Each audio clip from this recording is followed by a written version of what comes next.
I never imagined that painting a storm door would lead me to the Supreme Court of Pennsylvania. But there I was, standing in a courthouse lobby with my lawyer, about to walk into a hearing that would determine whether homeowners associations could enforce aesthetic rules that contradicted state law. My name is Victor Jensen, and I'm a software engineer living in Meadowbrook Hills, a planned community just outside Pittsburgh, Pennsylvania. I bought my 3-bedroom colonial in 2023, drawn in by the tree-lined streets and the promise of a quiet suburban life. The house needed work, but it had good bones, and I spent the first year doing minor renovations. New flooring, updated kitchen appliances, fresh paint throughout. Nothing major, nothing that would draw attention.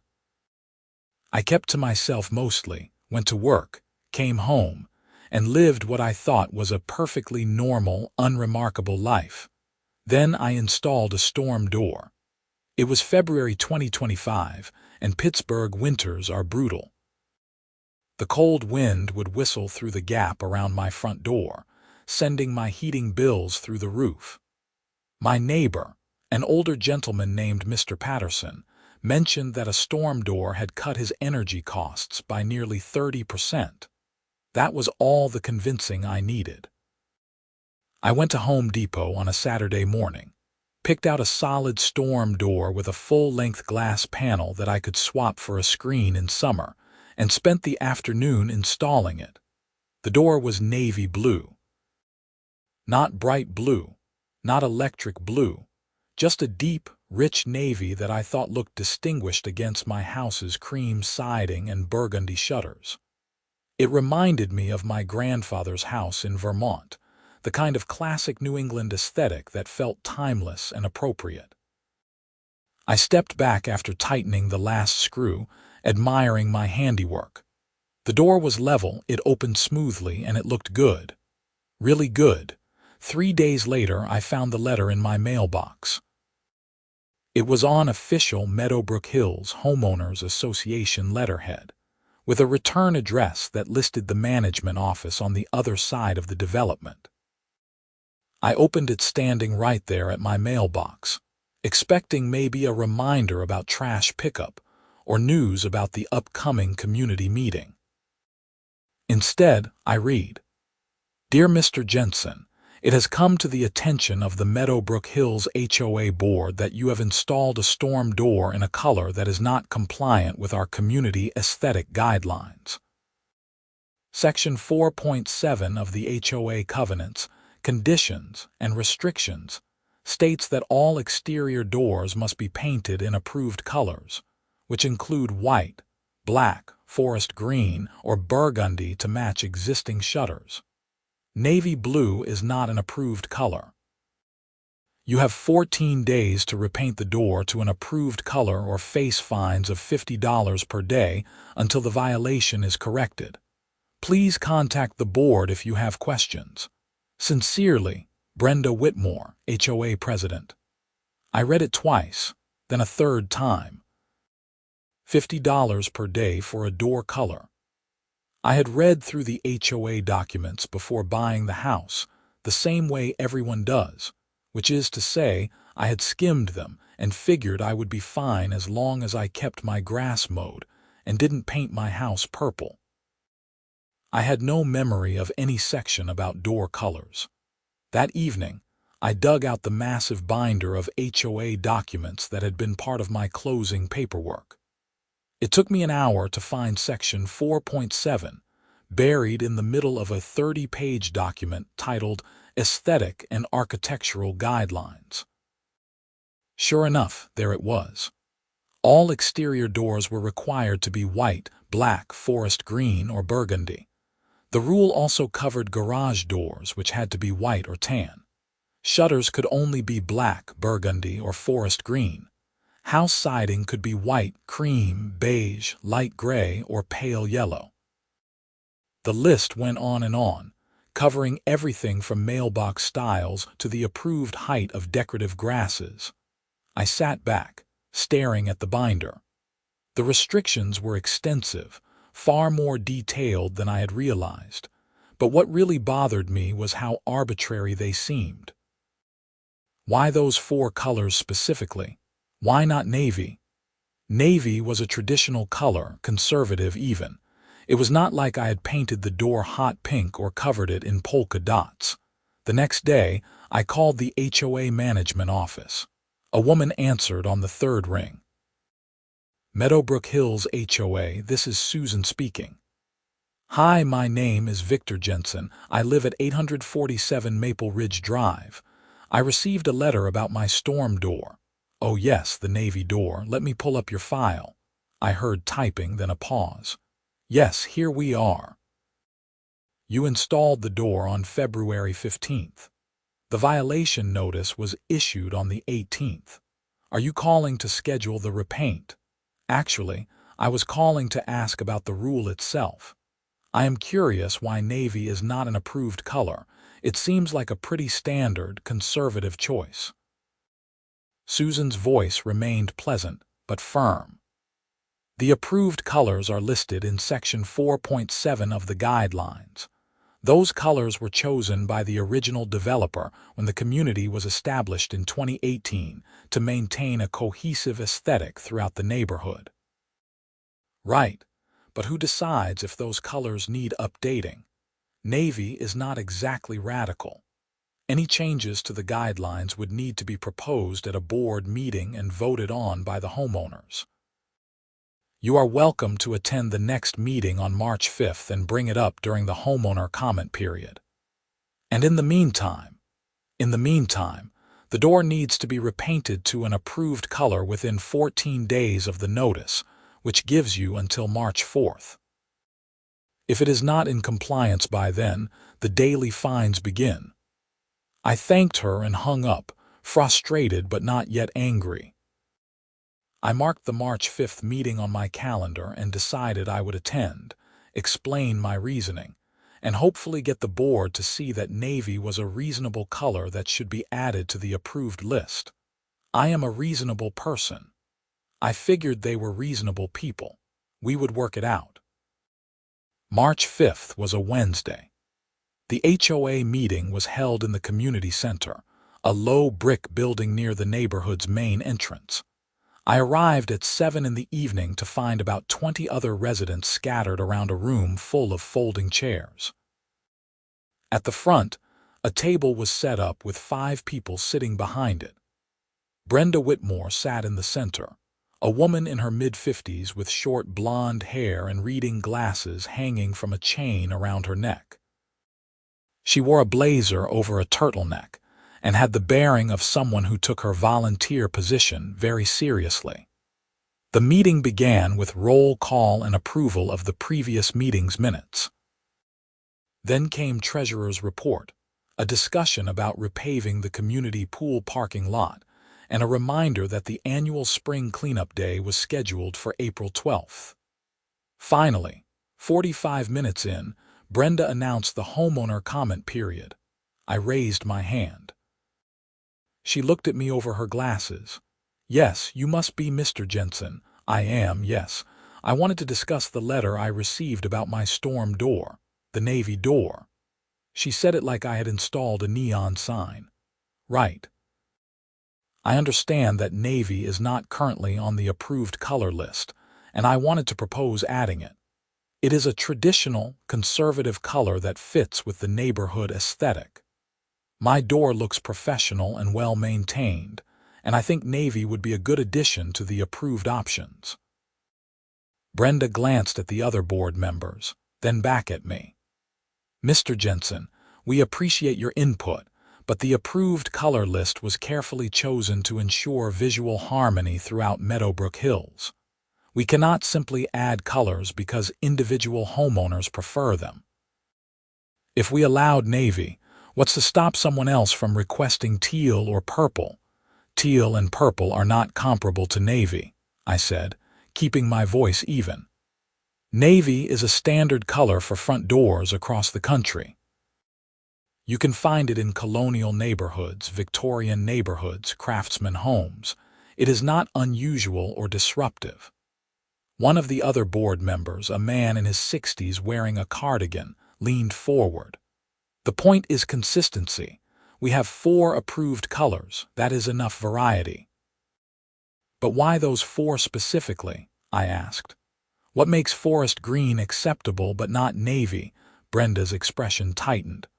Those are the rules, Mr. Jensen. They were established when the community was founded, and they have served us well. If you want to live in Meadowbrook Hills, you need to follow them. You have until tomorrow to repaint your door, or the fines begin. $50 per day. That seems excessive for something as minor as a door color. The fine structure is designed to encourage prompt compliance. We cannot have residents ignoring the rules. I felt my frustration building. I am not ignoring the rules. I am questioning whether this particular rule is reasonable. Then you should have thought about that before installing a non-compliant door. Brenda tapped her pen on the table. Next comment, please. I sat down, my face hot. Around me, other residents avoided eye contact. The meeting continued, but I barely heard it. When it ended, I walked out into the cold night air, angry and humiliated. $50 per day. That was $1,500 a month for a door color. At home, I poured myself a bourbon and sat at my kitchen table, thinking. I could repaint the door. It would take an hour, cost maybe $40 in paint, and the problem would go away. But the principle of it bothered me. The rule was arbitrary. The fine was punitive. And Brenda's dismissiveness made me feel like I was being treated as a problem rather than a member of the community with a legitimate concern. I spent the next few hours researching HOA law in Pennsylvania. What I found was interesting. Pennsylvania, like many states, has laws governing homeowners associations, but those laws have to balance the association's authority with individual property rights. I found several cases where homeowners had successfully challenged HOA rules that were deemed unreasonable or overly restrictive. I also found a Pennsylvania statute, the Uniform Planned Community Act, which gives homeowners associations the authority to enforce rules, but also requires that those rules be reasonable and applied fairly. The key word was reasonable. Could a rule requiring one of 4 specific door colors be considered reasonable? I was not sure, but it seemed worth exploring. The next morning, March 6th, I did not repaint my door. Instead, I sent a letter to the HOA board, citing the Uniform Planned Community Act and arguing that Section 4.7 color restrictions were unreasonably narrow and violated my property rights. I requested a formal hearing before the board to discuss the matter. 2 weeks later, I received a response. My request for a hearing was denied. The board found no grounds to reconsider the rule. And attached was an invoice for $700, $50 per day for the 14 days since the fines had begun. That was when I hired a lawyer. I found Daniel Rothman through a friend who had used him for a property dispute. Daniel was in his early 40s with a rumpled suit and a cluttered office in downtown Pittsburgh. He listened to my story, reviewed the HOA documents, and nodded slowly. "You might have a case," he said. "Pennsylvania law does give HOAs a lot of authority, but it is not unlimited. If we can argue that the color restriction is arbitrary and overly restrictive, we might be able to get it overturned. But I will tell you right now, these cases are not cheap and they take time." "How much time?" "Months at minimum. Could be a year or more if it goes to trial." "And how much money?" "My retainer is $5,000. If it goes to trial, you are looking at $20,000 to $30,000 in total legal fees, maybe more." I did a quick mental calculation. The HOA was charging me $50 per day. That was over $18,000 a year. If the case took a year and I won, I would break even. If I lost, I would be out the legal fees plus whatever fines had accumulated, plus the cost of repainting the door. "What are my chances?" I asked. Honestly, 50-50. Maybe 60-40 in your favor if we can make a strong argument about reasonableness. The problem is that courts generally defer to HOAs on aesthetic rules. They figure homeowners agreed to the rules when they bought the property.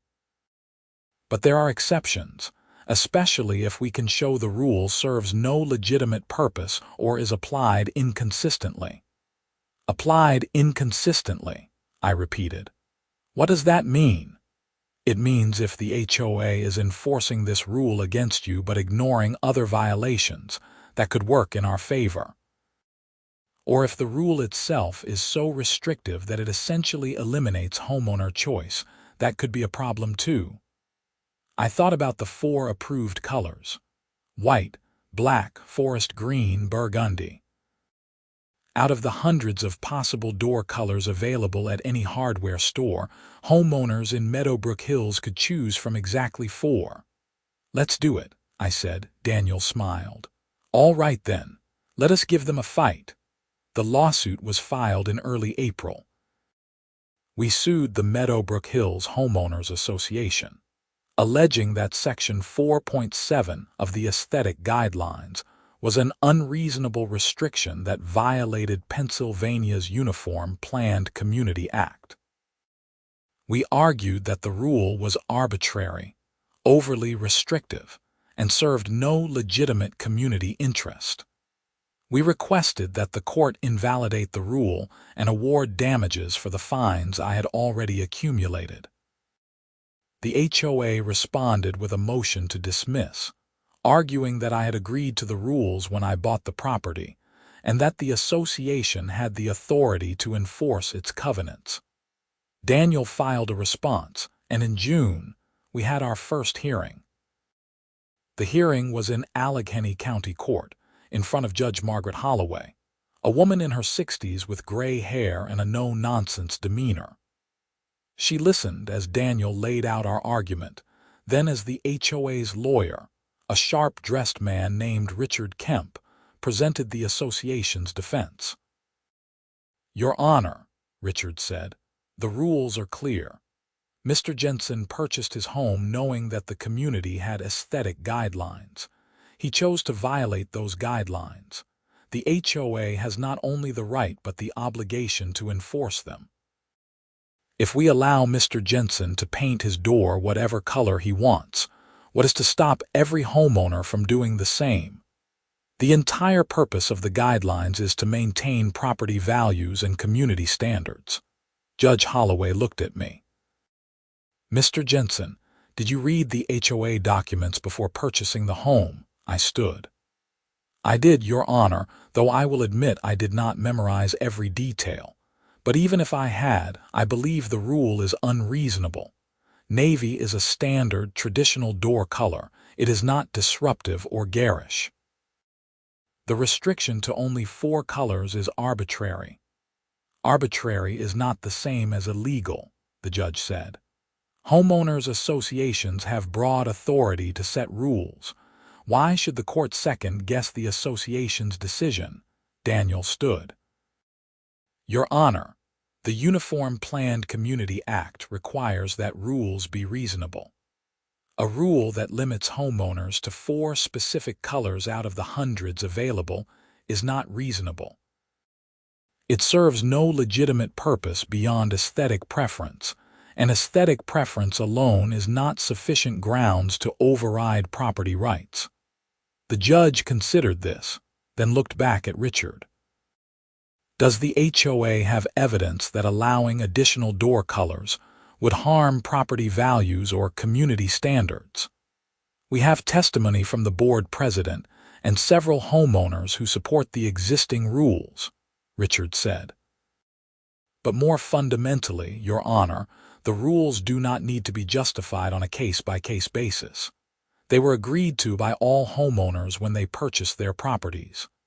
Except Mr. Jensen did not personally agree to them, Daniel interjected. He inherited them as part of the property.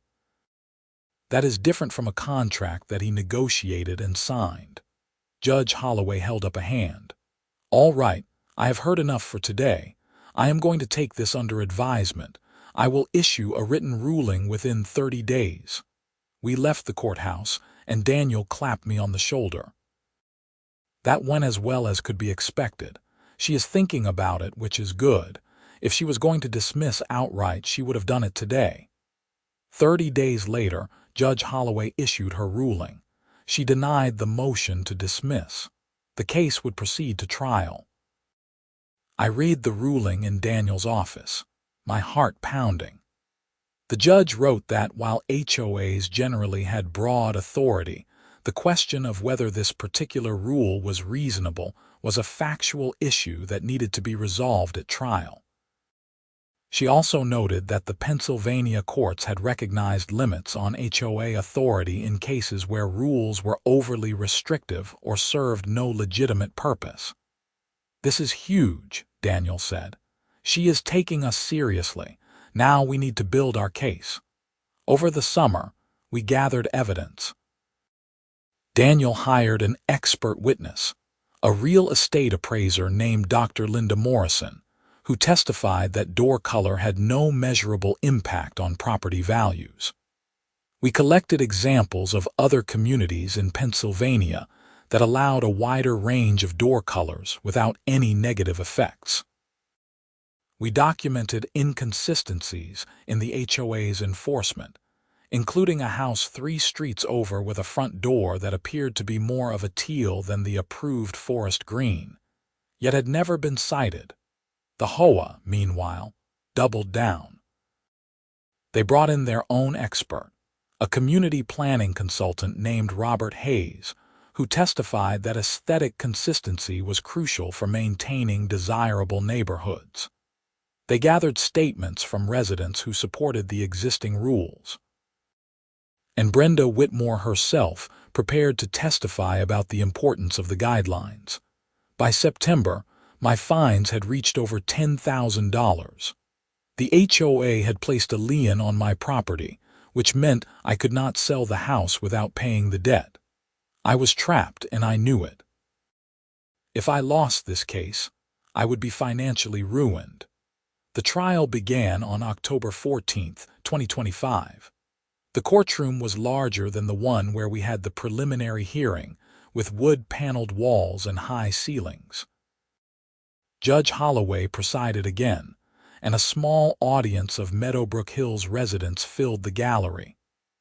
I recognized several faces from the neighborhood, including Mr. Patterson, who gave me a supportive nod. Daniel's opening statement was clear and focused. "Your Honor, this case is about whether a homeowners association can enforce a rule that is arbitrary and overly restrictive. The Meadowbrook Hills HOA has decided that homeowners can only paint their doors one of 4 colors. Not 5, not 10, but exactly 4. There is no evidence that this rule serves any legitimate purpose. It does not protect property values. It does not prevent nuisances. It simply reflects the aesthetic preferences of a few board members. That is not enough to justify overriding Mr. Jensen's property rights." Richard Kemp's opening was equally forceful.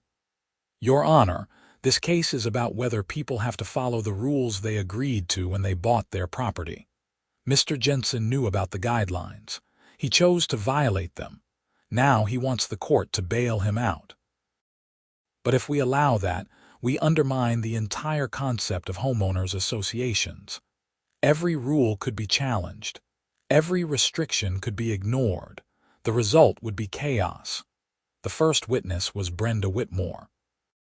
She took the stand wearing a navy pantsuit, which I found almost funny given the circumstances. Richard walked her through her role as HOA president and the history of the aesthetic guidelines. "Mrs. Whitmore," Richard said, "why does the HOA have rules about door colors?" "To maintain a cohesive, attractive community," Brenda said. "When people drive through Meadowbrook Hills, we want them to see a well-maintained neighborhood with consistent standards. That helps everyone's property values." "And why were these 4 specific colors chosen?" "They were selected by the developer in consultation with a design firm. The colors are classic, traditional, and complement the architecture of our homes. Daniel cross-examined her, and his questions were sharp. Mrs. Whitmore, have you ever conducted a study to determine whether door colors actually affect property values in Meadowbrook Hills? No, but it is common sense. Common sense, but no data. Have you ever surveyed residents to ask if they support the current color restrictions? No, but residents agreed to them when they bought their homes. Have you ever considered expanding the approved color list? Brenda hesitated. It has been discussed. And what was the result? We decided to maintain the existing list. Why? Because changing the rules would set a precedent. If we allow navy, then someone will want teal and someone else will want yellow, and before you know it, we will have doors in every color of the rainbow. So your concern is not about whether navy itself is appropriate, but about where to draw the line. Exactly. Daniel nodded. No further questions. Next came Dr. Linda Morrison, our expert. She testified that she had analyzed property values in Meadowbrook Hills and compared them to similar communities with more flexible aesthetic guidelines. Her conclusion: there was no correlation between door color restrictions and property values. In fact, Dr. Morrison said, some of the highest value communities in the Pittsburgh area have no door color restrictions at all. What matters is overall maintenance, location, and the quality of the housing stock, not whether doors are limited to 4 specific colors. Richard tried to poke holes in her testimony, suggesting that she had not accounted for all variables, but Dr. Morrison held firm. By the time she stepped down, I felt cautiously optimistic. The HOA's expert, Robert Hayes, testified next. He argued that aesthetic consistency was a key feature of planned communities, and that restrictions like those in Meadowbrook Hills were common and necessary. Without rules, Hayes said, you get visual chaos. Residents start making decisions based on personal preference rather than community good, and property values suffer. Daniel's cross-examination was devastating. Mr. Hayes, you have testified that these restrictions are necessary to prevent chaos. Can you point to any example of a community that allowed navy blue doors and experienced declining property values as a result? Hayes hesitated. I cannot point to a specific example, but the principle holds. The principle, but no evidence. Have you visited Meadowbrook Hills? No. Have you reviewed the specific aesthetic guidelines at issue in this case? I have read them, yes. And do you believe that limiting door colors to exactly 4 options is reasonable? I believe it is within the HOA's authority. That is not what I asked. Do you believe it is reasonable? Hayes shifted in his seat. I believe it is more restrictive than necessary, but not unreasonable per se. More restrictive than necessary, Daniel repeated. Thank you, Mr. Hayes. I testified on my own behalf, explaining why I had chosen navy, why I believed the rule was unreasonable, and how the fines had affected me financially. Richard tried to paint me as someone who simply did not want to follow the rules, but I kept my answers calm and factual. Mr. Jensen, Richard said, you knew about the rules before you installed the door, correct? I knew there were aesthetic guidelines, yes. And you chose to install a non-compliant door anyway. I chose to install a door that I believed was reasonable and appropriate. I did not think the restriction made sense, and I still don't. But you are not the one who gets to decide what makes sense.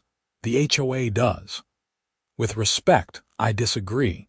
The HOA has authority, but that authority is not unlimited. If the rules are unreasonable, they should be challenged.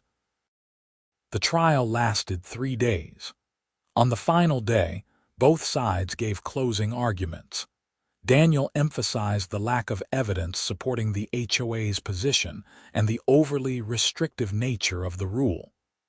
Richard emphasized the importance of upholding contracts and the authority of homeowners associations. Judge Holloway took 2 weeks to issue her ruling. When it came, it was a victory, but not a complete one. The judge ruled that Section 4.7 door color restrictions were unreasonably restrictive and violated the Uniform Planned Community Act's requirement that HOA rules be reasonable. She ordered the HOA to revise the rule to allow a broader range of colors, including navy. She also invalidated the fines that had been assessed against me, which by that point totaled over $13,000. However, she did not award me damages beyond the invalidated fines, and she did not require the HOA to reimburse my legal fees. That meant I was still out the $28,000 I had paid Daniel. It was a bittersweet victory. I had won the case, proven my point, and kept my navy door. But I had also spent a fortune doing it. I thought that was the end of it. I was wrong. In December 2025, Brenda Whitmore called an emergency board meeting. The topic: revising Section 4.7 to comply with the court order. I attended, along with about 30 other residents. The atmosphere was tense. Brenda stood at the front of the room, her expression tight.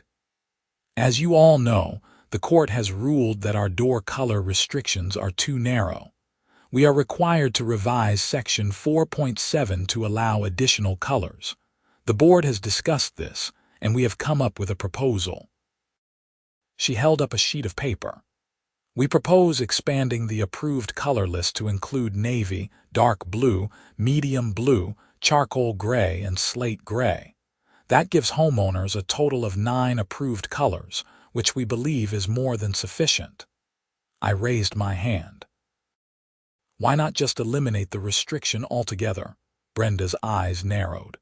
Because we still need standards, Mr. Jensen. We cannot have homeowners painting their doors whatever color they want. Why not? I asked. The judge ruled that the restriction was unreasonable. Doesn't that suggest the entire concept of restricting door colors is flawed? The judge ruled that 4 colors were too few. She did not rule that we cannot have any restrictions. But what is the point of the restriction? Dr. Morrison testified that door colors do not affect property values. Your own expert admitted the rule was more restrictive than necessary. Why keep it at all? Brenda's face flushed. Because this is a planned community and planned communities have standards. If you do not like it, you are free to move. The room erupted. Several residents started talking at once, some supporting Brenda, others questioning the need for any color restrictions. Mr. Patterson stood and said that he had lived in the neighborhood for 5 years and never understood why the HOA cared so much about door colors. Another resident, a woman named Karen Mathers, argued that rules were what made the community desirable and that loosening them would lead to declining property values. The debate went on for over an hour. Finally, Brenda called for a vote on the revised rule. It passed, but barely, with 3 board members in favor and 2 opposed. I left the meeting frustrated. The revised rule was better than the original, but it was still arbitrary. Why 9 colors instead of 90? Why any restriction at all? Over the next few weeks, I talked to other residents who felt the same way. Many of them had their own stories of HOA overreach. One couple had been fined for hanging a wreath on their door outside of the December holiday season. Another resident had been cited for planting roses that were supposedly the wrong shade of red. The more I heard, the more I realized that the door color issue was just one symptom of a larger problem. In January 2026, I decided to run for the HOA board. If I could not eliminate the rules from the outside, maybe I could change them from the inside.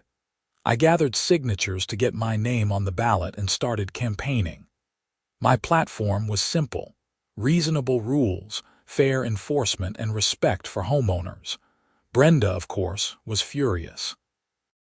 At the February meeting, she accused me of trying to undermine the community. Mr. Jensen has made it clear that he does not respect the guidelines that make Meadowbrook Hills what it is, she said. If he is elected, he will push for more and more changes until we have no standards left. I responded calmly. I respect guidelines that make sense. I do not respect arbitrary rules that serve no purpose. The court agreed with me. The residents deserve a board that listens to them, not one that treats them like children. The election was held in March. I won by a landslide, along with 2 other reform-minded candidates.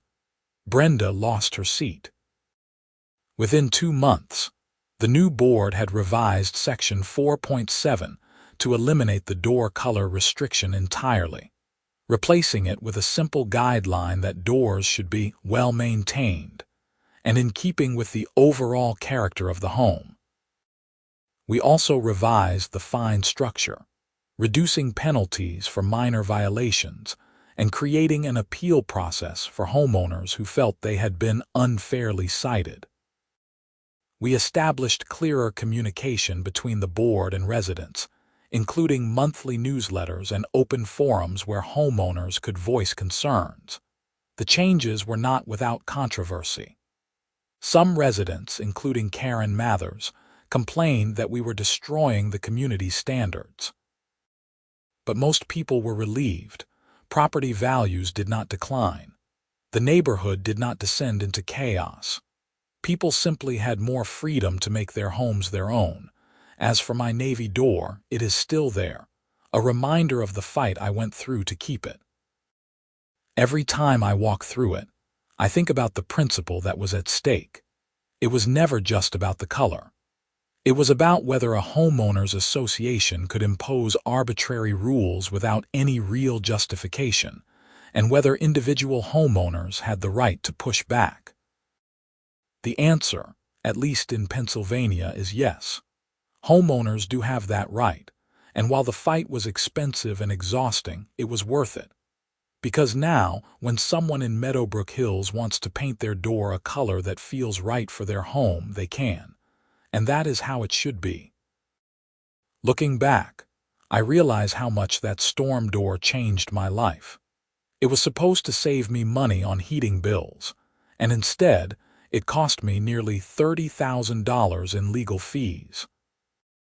It was supposed to be a simple home improvement, and instead, it became a 2-year legal battle that ended with me on the HOA board, rewriting the rules that had caused so much conflict.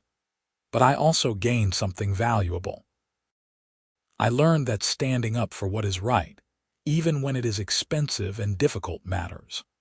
I learned that communities work best when people have a voice, not when they are forced to follow arbitrary rules without question. And I learned that sometimes, the smallest decisions, like choosing a door color, can have the biggest consequences. My relationship with Brenda Whitmore never recovered, unsurprisingly. She moved out of Meadowbrook Hills 6 months after losing her board seat, citing personal reasons. I heard through the neighborhood grapevine that she had been bitter about the election results and felt that the community had turned against her. I did not take any pleasure in that. I never wanted to hurt anyone.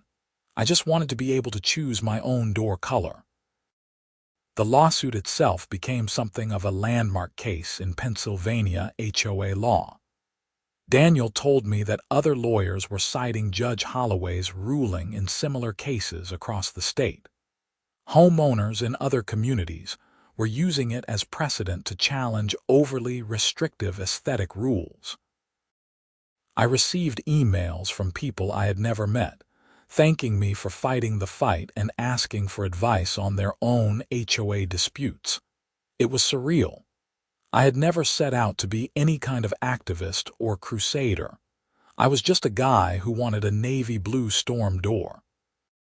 But sometimes, Standing up for a small thing can have ripple effects you never anticipate.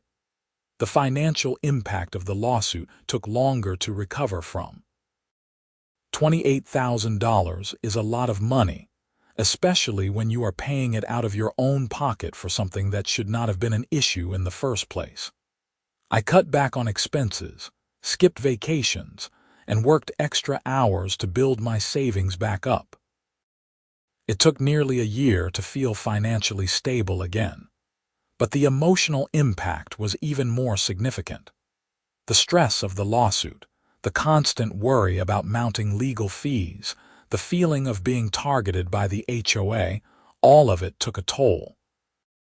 There were nights when I lay awake wondering if I had made a terrible mistake, if I should have just repainted the door and moved on with my life. There were moments when I questioned whether any principle was worth this much trouble. In the end, though, I am glad I fought. Not just for myself, but for everyone in Meadowbrook Hills who had ever felt like the HOA was overstepping its bounds. The changes we made to the rules after I joined the board improved life for everyone. People felt more respected, more heard, more like they had a say in how their community was run. Mr. Patterson, my neighbor who had originally recommended the storm door, became one of my closest friends through all of this. He attended every court hearing, every board meeting, every community forum. He was in his 70s, a retired engineer who had spent his career building bridges and highways, and he told me once that he admired what I was doing because it reminded him of the importance of standing up to authority when authority was wrong. I spent my whole career following rules, he said. Building codes, safety regulations, contract specifications. And you know what? Those rules made sense. They protected people. They served a purpose. But rules for the sake of rules, rules just because someone likes things a certain way, those are different. Those are the rules that need to be challenged. His words stayed with me. They helped me understand that not all rules are created equal, and that questioning authority is not the same as being disrespectful or difficult. Sometimes, questioning authority is necessary to make sure that power is being used fairly. The revised HOA board also tackled other issues that had been simmering beneath the surface for years. We discovered that the management company the previous board had hired was charging inflated fees for basic services like lawn care and snow removal. When we put those contracts out for bid, we found vendors who could do the same work for 30% less. That savings allowed us to reduce HOA dues, which made us popular with residents who had been struggling with the increasing costs of living in a planned community. We also reformed the process for approving home improvements. Under Brenda's leadership, even minor changes like adding a flower bed or installing a new mailbox required board approval, which could take weeks.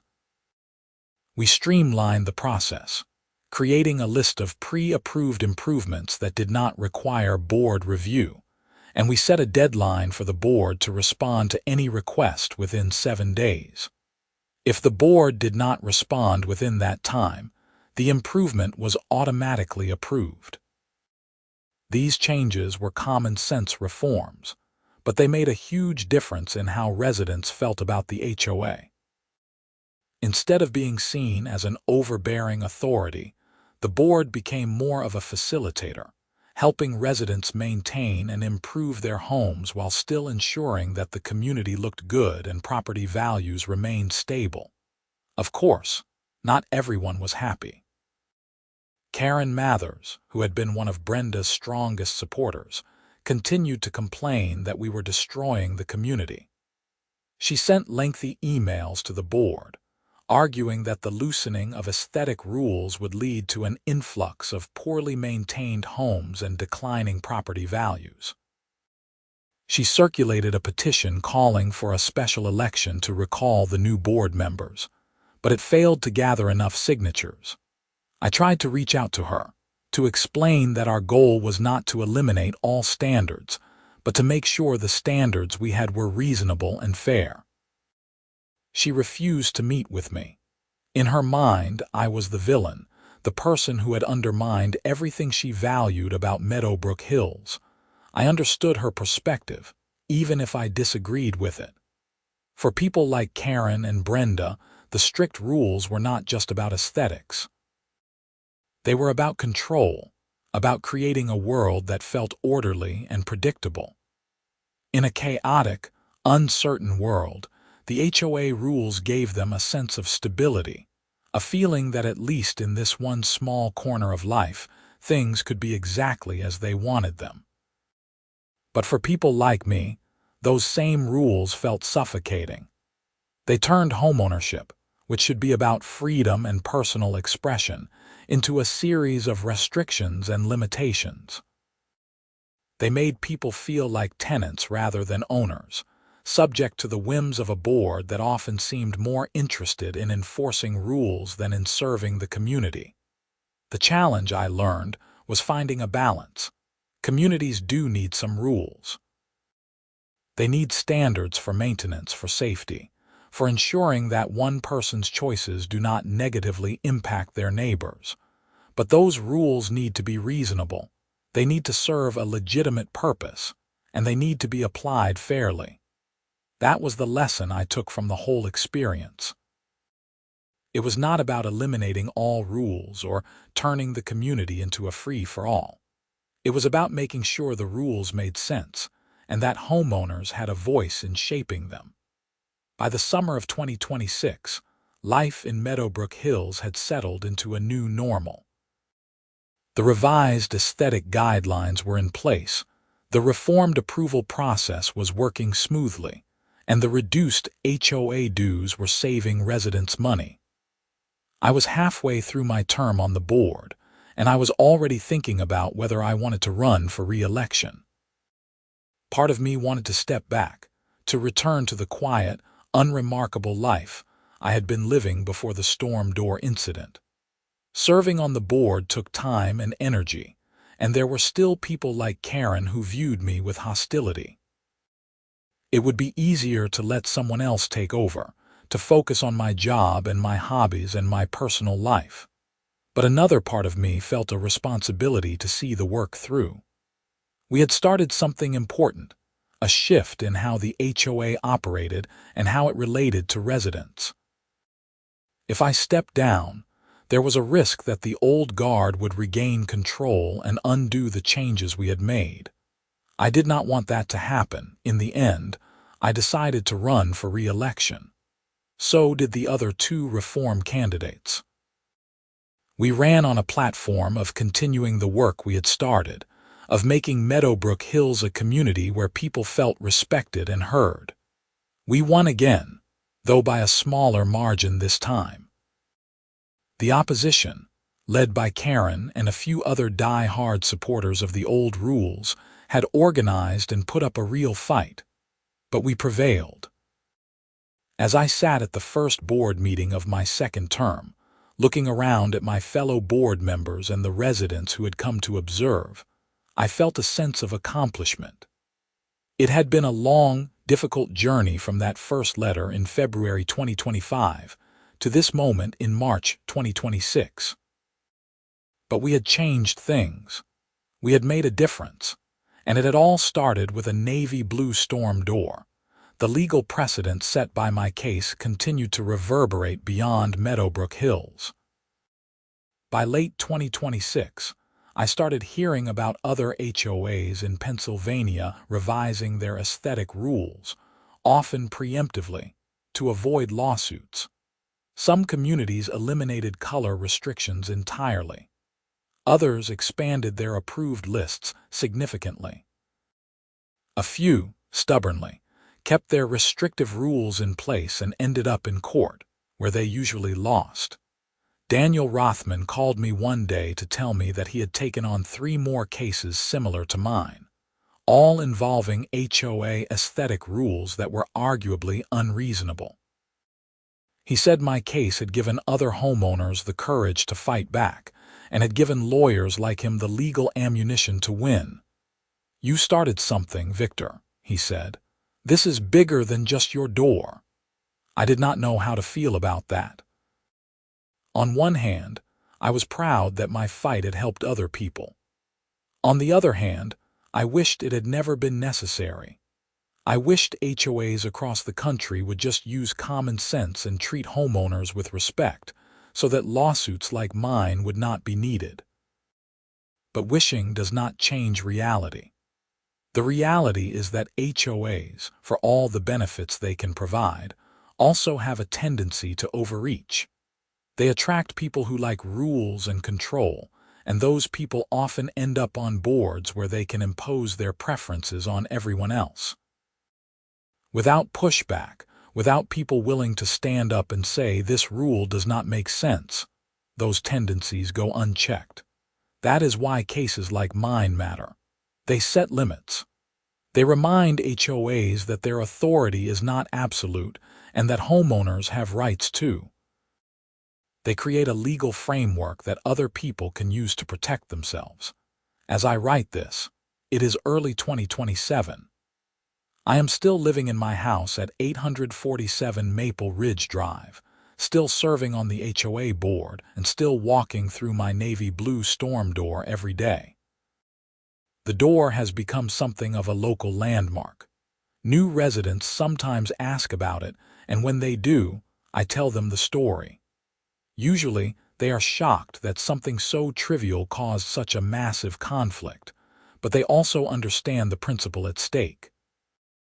The HOA board continues to function smoothly. We have had a few disagreements and debates, which is healthy and normal, but we have avoided the kind of authoritarian overreach that characterized Brenda's tenure. Residents seem happy, or at least content, which is about as much as you can ask for in a community of several hundred people with diverse opinions and preferences. My relationship with the broader community has also evolved. I am no longer just the guy with the navy door. I am a board member, a neighbor, someone who is involved in making the community better. I have helped mediate disputes, organized social events, and worked on long-term planning projects. It is not the life I imagined when I bought the house, but it is a life I've come to value. The financial cost of the lawsuit still stings, but it stings less now. I have rebuilt my savings, and I have come to see the money as an investment, not just in my own property rights, but in the broader principle that homeowners should not be subject to arbitrary rules. If I had to do it all over again, knowing what it would cost, I think I would still make the same choice. Because at the end of the day, this was never just about a door. It was about dignity, about respect, about the right to make decisions about your own home without being threatened with crushing fines. Those things are worth fighting for, even when the fight is expensive and exhausting. I still see Karen Mathers occasionally. We are not friends and we never will be, but we are civil. She still thinks I ruined Meadowbrook Hills, and I still think she was supporting an unreasonable system. We have agreed to disagree, which is probably the best outcome we could hope for. Brenda Whitmore, I heard, is now living in a different planned community about 20 miles away. I hope she is happy there. I hope she has found a place where the rules align with her values and where she does not feel the need to micromanage her neighbors. I bear her no ill will. She was acting according to her beliefs, just as I was acting according to mine. We simply had very different beliefs about what a community should be. Mr. Patterson is still my neighbor and still my friend. He jokes that my storm door is the most expensive home improvement in the history of Meadowbrook Hills, and he is probably right. But he also says it was worth it, and I agree. The storm door itself is holding up well. It has survived 2 winters now, keeping the cold air out and the warm air in, just as it was meant to do. It has saved me money on my heating bills, though not nearly enough to offset the legal costs. But that is okay. The door was never really about money. It was about principle. As I look back on everything that has happened, I am struck by how one small decision, one impulsive choice to install a navy blue storm door, set off a chain of events that changed my life and the lives of everyone in my community. It is a reminder that our choices matter, even the ones that seem minor at the time. And it is a reminder that standing up for what is right, even when it is difficult, can have impacts far beyond what we imagine. If I have any advice for people dealing with their own HOA disputes, it is this: pick your battles carefully, but when you do pick a battle, fight it with everything you have. Do not let arbitrary authority go unchallenged. Do not accept unreasonable rules just because someone tells you that is how things have always been done. And do not be afraid to stand alone if you have to, because sometimes standing alone is the only way to create change. My navy blue storm door is more than just a door now. It is a symbol of resistance against arbitrary authority. It is a reminder that homeowners have rights. It is proof that one person fighting for a principle can make a difference, and every time I walk through it, I am reminded of that. I am reminded that I stood up, that I fought back, and that I won. Not perfectly, not without cost, but I won nonetheless. And that is something I will always be proud of. The story of my storm door has been told and retold throughout Meadowbrook Hills and beyond. It has become part of the community's history, a turning point that divided the before and after. Before the lawsuit, the HOA operated one way. After the lawsuit, it operated differently. That change, that shift in how power was exercised and how homeowners were treated, is my legacy here. I never wanted to be a crusader or an activist. I just wanted to install a storm door. But sometimes, life pushes you into roles you never expected. Sometimes, a simple home improvement project becomes a battle for principle. And sometimes, you win. My navy blue storm door is still there, facing Maple Ridge Drive, visible to everyone who passes by. It is a beautiful door, well-made and functional. But more than that, it is a statement. It says that this homeowner stood up for his rights. It says that arbitrary rules do not go unchallenged. It says that homeowners associations have limits. And that, in the end, is what this whole story is about. Not just my door, but the limits of authority and the rights of individuals.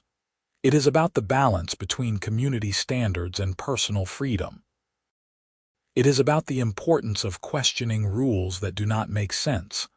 I never thought a door could teach me so much. But this one did. It taught me about the law, about community, about standing up for what is right even when it is hard. It taught me that principles matter, that freedom matters, and that sometimes the smallest things, like the color of a door, can be worth fighting for. So here I am. 2 years after installing that storm door, with my legal battle behind me, my community changed, and my principles intact. I walk through my navy blue door every day, and every time I do, I remember what it took to keep it. And I am grateful that I did. This is my story. The story of how an HOA tried to ban my storm door color, and how I won a lawsuit proving that their unreasonable aesthetic rules violated state law. It is a story about standing up to authority, about fighting for what is right, and about the power of one person to create change. And it all started with a simple decision to paint a door navy blue.